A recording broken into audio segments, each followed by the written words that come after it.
Est-ce que vous avez trouvé le total de l'actif égale le total passif plus capitaux propres? Excellent. Excellent. Vous voyez? Donc, je l'avais dit, vous êtes un très bon groupe.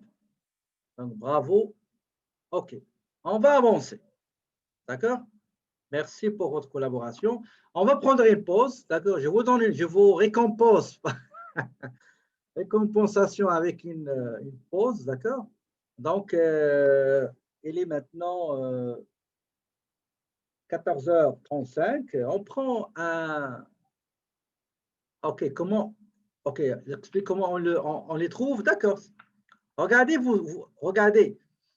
Ici, nous avons l'actif égal à 50 000. Le passif, 32 000. Capitaux propres au début, 500 000. 18 000, moins 12 000, 9 000. Si je totalise 32 000, plus 5 000, plus 18 000, moins 12 000, plus 950, moins X, je dois avoir 50 000 parce que actif égale à passif plus capitaux propres. D'accord? Mais puisque je cherche les retraits, là, je prends l'actif moins passif moins le reste. Donc, et ça va vous donner 2500. D'accord? Ça va vous donner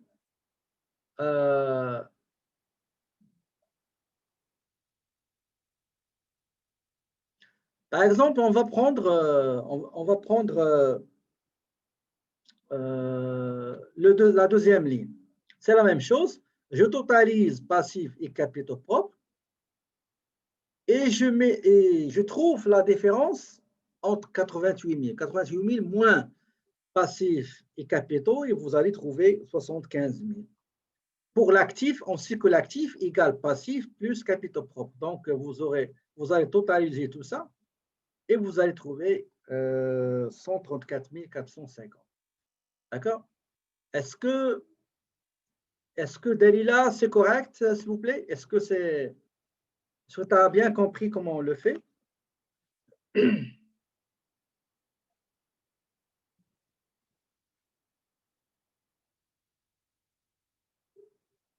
On a déjà parlé, c'est quoi les produits d'exploitation. Tout à l'heure, on a vu les charges. Maintenant, regardez, on a l'équation comptable, l'impact des produits d'exploitation sur les capitaux. D'accord?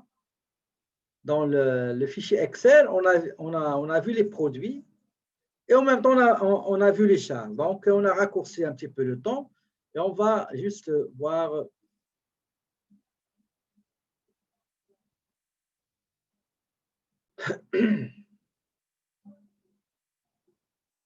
C'est les produits. Tout à l'heure, il y a des gens qui m'ont demandé c'est quoi la différence entre vente et produit.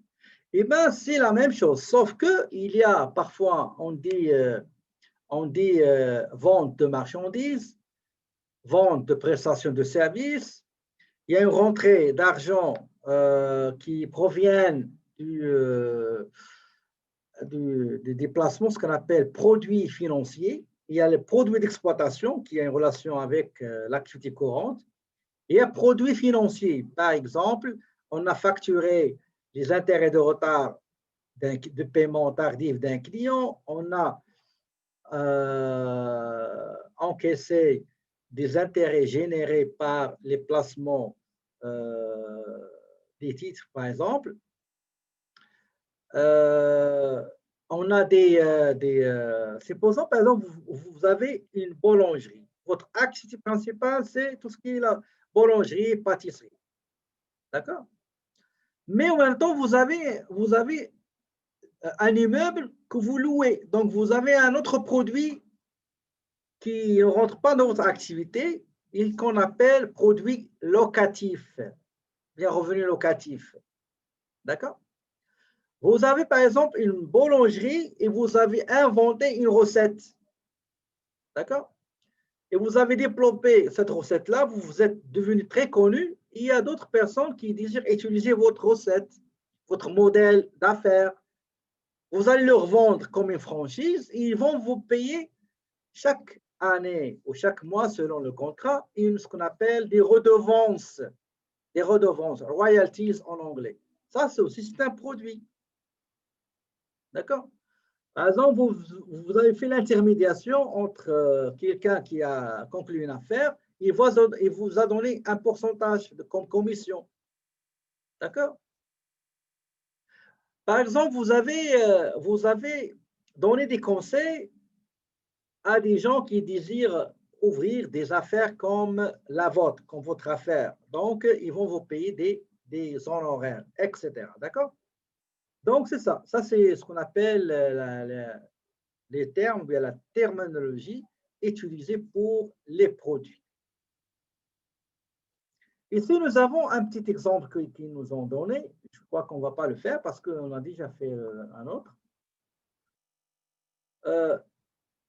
La clinique vétérinaire animaux. OK? Vous êtes allé chez cette clinique avec votre chat. La consultation, elle coûte 150. Si vous payez immédiatement, bah regardez, nous aurons une vente de la clinique. Il réalise une vente de produits. L'argent là, il va augmenter l'actif, l'encaisse. D'accord?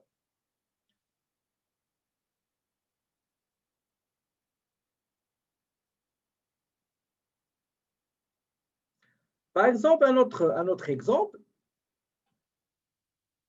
la clinique a besoin de la téléphonie et d'Internet pour qu'il communique et contacte les clients. Donc, il y a une facture qui s'élève à 250 $, et ben, c'est des charges. Ces charges-là, qu'est-ce qu'ils vont faire? Ben, ils vont diminuer l'encaisse. Ils vont diminuer l'encaisse, ils vont augmenter les charges. Donc, une transaction qui a augmenté un poste ici et il a diminué un autre poste, l'autre barre, l'autre côté. D'accord?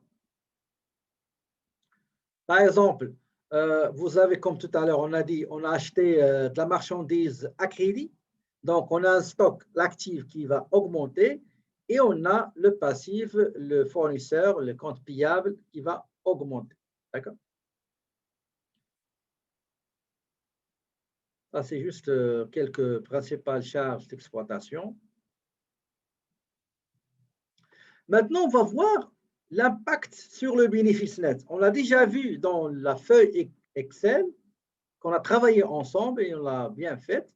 Comment le bénéfice net va impacter l'équation comptable approfondie. Vous vous rappelez, nous avons actif égal passif plus capitaux propres initial au début, plus les produits, moins les charges, plus les apports, moins les retraits. C'est ça l'équation élargie. Et nous avons vu que ça a modifié pas mal de choses. Nous avons cet exercice-là, on va le faire ensemble. Je crois qu'il est dans la page 51. Prenez une pause, j'ai oublié, prenez une pause s'il vous plaît. Il est maintenant 14h44. Donc à 15h, on se voit pour voir l'exercice qui se trouve sur la page 51. D'accord? Et c'est le même qu'on a fait ensemble. C'est le même. Donc, voilà, essayez de le faire. Sinon, prenez votre pause et au retour, on va le faire ensemble. Comme ça, vous allez bel et bien profiter de votre pause. À tout à l'heure. Où on va mettre 60 000 investis, déposés à la banque, où on va la mettre.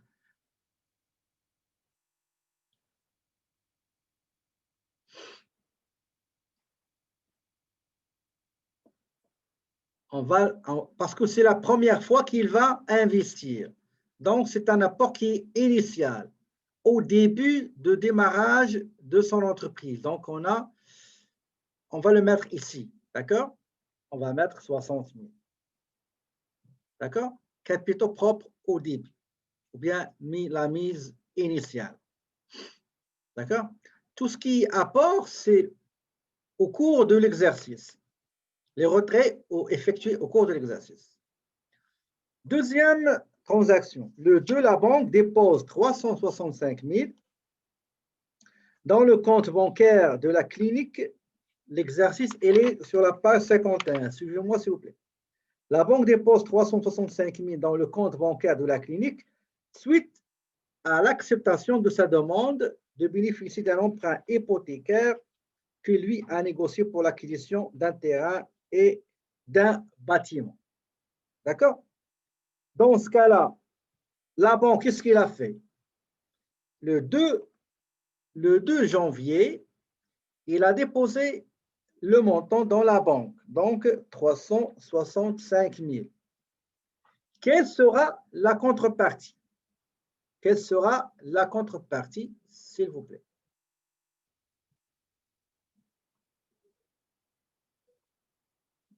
Là, dans le passif, mais dans quel poste? Emprunt hypothécaire, ok? Donc, emprunt hypothécaire. Nous avons emprunt hypothécaire. Nous allons mettre ici 365 000. L'argent que la banque a prêté pour une longue durée à la clinique vétérinaire, c'est pour acheter normalement un bâtiment et un terrain. Mais avant d'aller acheter le terrain et le bâtiment, ben, il faut tout d'abord constater l'argent qui est déposé, viré vers notre compte et aussi la créance à long terme vis-à-vis de la banque. Très bien. La même journée, la somme de 415 000 est retirée du compte bancaire de la clinique pour l'acquisition d'un terrain de 115 000 et du bâtiment 300 000. Donc, le 2, la même journée, il y a de l'argent qui est sorti de la banque, moins combien? 415 000. D'accord? Moins 415 000 qui est sorti de l'argent. Quelle est la contrepartie de cette sortie? Il y a une diminution. Dans l'autre partie, il y a une augmentation. Dans le même poste qui est dans le même actif. Retrait. Pourquoi retrait? Juste une seconde, il faut que j'explique aux gens qui... Notre partie sera le bâtiment. Donc, le bâtiment, c'est 300 000. Et le terrain, c'est 115 000. D'accord? 115 000. Le 3 janvier, qu'est-ce qu'il a fait? Lui rencontre son premier client pour divers soins à donner à son Golden Retriever. La facture numéro 1 est émise au montant de 150. Le client a payé immédiatement. Dites-moi quels sont les postes à utiliser et quels sont les montants concernés. Allez-y. Client produit. Client produit. OK. Client produit. Encaisse 150, produit 150. Encaisse 50, produit 150. Effectivement, ce n'est pas client parce qu'il nous a réglé. Si on ne vous a pas dit à propos une information sur le règlement, oui, on peut prendre le client. OK? Ce n'est pas un apport. Ce n'est pas un apport. Non. C'est une vente. Il a reçu un client. Il a reçu un client avec un animal. Il l'a soigné et le client a réglé 150. Il n'y a aucun apport. Il y a les ventes, bien produits, parce que le client a payé immédiatement. On a encaissé 150 $. Donc, c'est un produit. Il y a deux comptes concernés, le compte encaisse et le compte produit. Donc, on va le faire tout de suite. Donc, je vais mettre dans l'encaisse Entrée d'argent, 150. Et dans le produit, c'est 150. D'accord?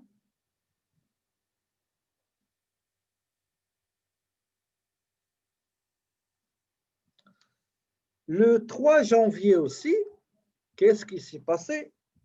Monsieur, lui, a déposé un montant de 2000 $ issu de son argent personnel dans le compte bancaire de l'entreprise pour un investissement additionnel. Encore une fois, lui, il a ramené de l'argent, il l'a déposé à la banque. Donc, quels sont les comptes concernés et quels sont les montants?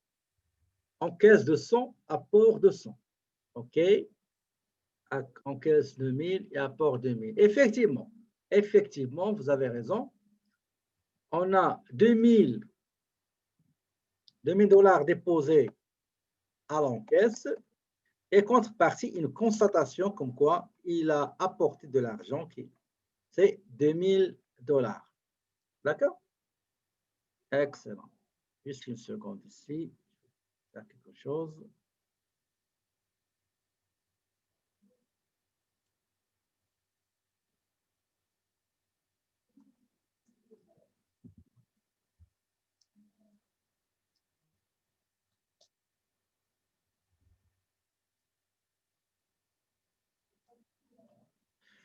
OK. Maintenant, le 4 janvier. Le 4 janvier, qu'est-ce qui s'est passé? Le 4 janvier, lui, il met le chèque numéro 101 au montant de 200 pour une publicité dans le journal local. Il a fait une annonce publicitaire et il a réglé ça par un chèque. Donc, dites-moi deux choses. Quels sont les comptes concernés? Encaisse, client, bâtiment, on les appelle des comptes. Et les montants concernés, s'il vous plaît, je vais checker vos messages.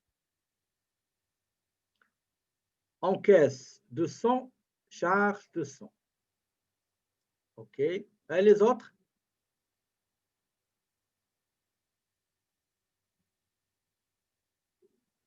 Je répète encore une autre fois que je prends en considération la participation des étudiantes et étudiants. Même lors de la correction de l'examen, je prends en considération les participations pour compenser si jamais il y a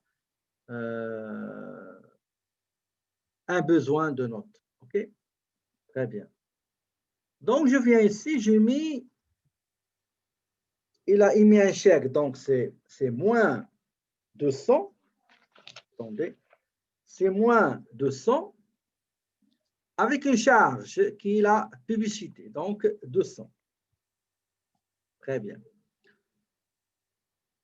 Le 5 juin, le 5 janvier, pardon, pas juin, pas encore, lui émet la facture numéro 2 au montant de 130 $ pour la stérilisation d'un chat. Le client promet de payer la somme dans 2 semaines. Il ne va pas régler ça immédiatement, mais il sera un montant recevable dans le futur, c'est-à-dire dans 2 semaines. Question numéro 1, quels sont les comptes concernés? Question numéro 2, quels sont les montants à utiliser? Encaisse 130, encaisse 130, client 130. OK, encaisse 130, client 130. OK, attendez, je vais juste faire. Donc, le 5, c'est client 150, 130, pardon, et produit 130. Il a vendu un service, la stérilisation d'un chat, mais le client, on lui a accordé 2 semaines et après, il va régler sa facture. Le 6 janvier, le 6 janvier, qu'est-ce qui s'est passé?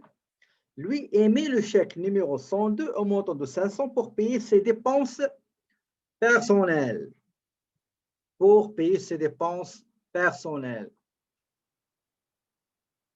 Exactement, exactement, encaisse retrait. Parce que les dépenses personnelles, on a vu ça dans les postulats comptables, la personnalité de l'entreprise. Il faut séparer les dépenses qui concernent l'activité de l'entreprise et les dépenses qui concernent les choses personnelles du propriétaire. Il ne faut pas mélanger. Donc, on va mettre ici moins 500, OK? Et nous allons mettre un retrait. Retrait de combien? On a dit 500. Retrait de 500. D'accord? Et on va essayer de faire le total. D'accord? On va mettre le total.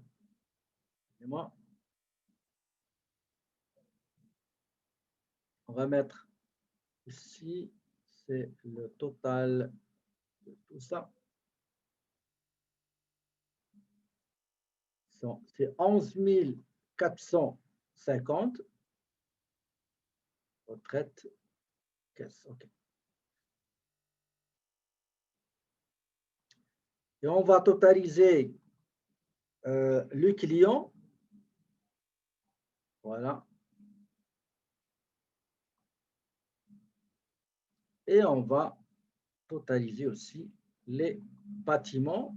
On a ce bâtiment. Et on va totaliser le terrain. Voilà. Donc, nous avons 300 000, 115 000, 365 pour le passif aussi. On va faire la même chose. Donc, on totalise. Voilà. Nous avons les capitaux propres au début.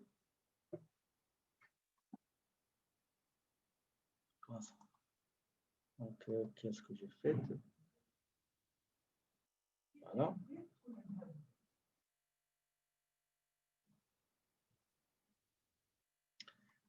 Pour les produits, voici les totaux. Pour les charges, voici les totaux.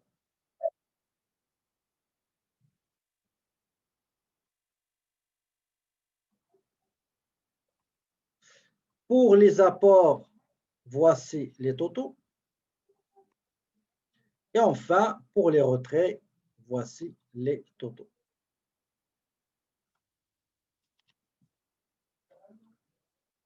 On va totaliser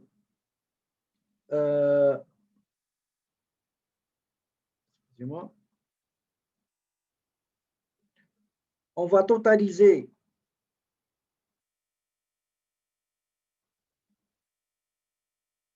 le total de l'actif, donc égal l'encaisse plus client plus bâtiment plus terrain. Et ça donne 426 580. On va faire la même chose pour la partie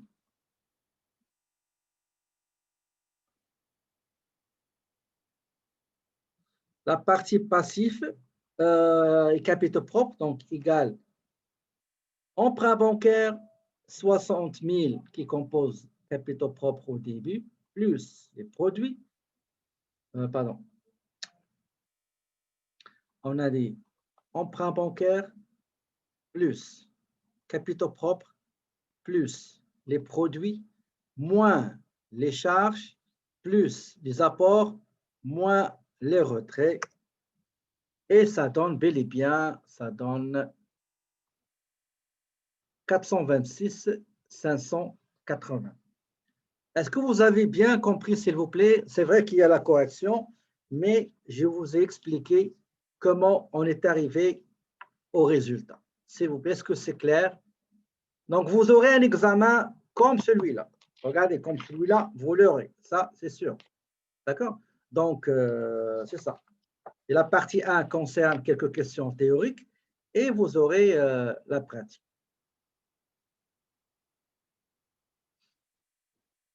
Je vous ai envoyé, j'ai déposé sur l'IA et aussi je vous ai envoyé par message des feuilles de calcul concernant l'équation comptable état de résultat, capitaux, etc. D'accord? On tourne la page, on tourne la page, on tourne la page et on nous demande de faire, attention, je vais vous montrer ce ne sera pas long.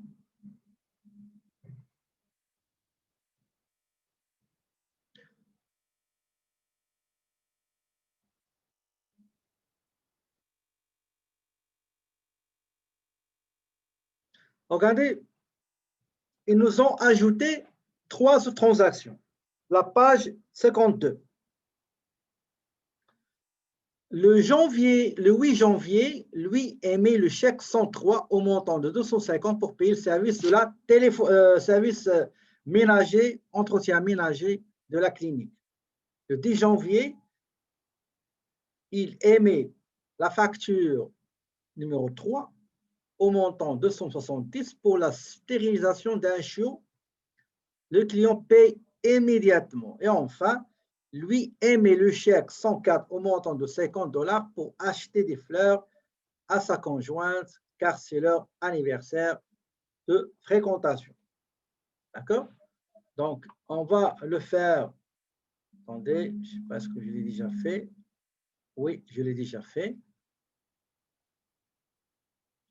Donc, s'il vous plaît, faites-le. Et après, on va checker, on va comparer vos résultats. D'accord? Faites-le. Vous avez juste trois transactions. Faites-le et on va le corriger. D'accord?